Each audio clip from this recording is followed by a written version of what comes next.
is Ewa, and this is the first time I did her hair, and we definitely need to move up her color. Now, she's been using that stuff with the letter and the number, and it really wasn't working for her. Did you see all that breakage? I said, can we please go back to you using Olaplex so we could stop this breakage? Okay, great. All right, so we're going to move up her foliage here, and I'm using my Nomad hair foil board and Olaplex and Magix 10 with the new Lift Plus, and it tones as it lifts. We are working the front. She wants a bold money piece, but she wears her hair back a lot. So we have to make sure she doesn't look like she has a racing stripe down the middle of her head, because guys, these money pieces these days look like a racing stripe when people pull their hair back. So we're doing a little bit of an angle here in the front. We're doing some heavy weaves so she doesn't look like she has that racing stripe. Guys, we did a very slight color melt and tone. We did some tip outs just to brighten up her ends with some very dead lightener. When I do tip outs,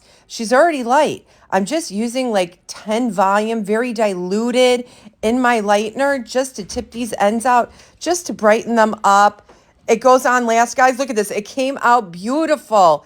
Absolutely stunning. Guys, don't forget the link in the bio, and don't forget to like, follow, and share. Hey guys, and if you like that video, don't forget to check out this one. And don't forget to like, share, and subscribe. And don't forget to hit the ding dong.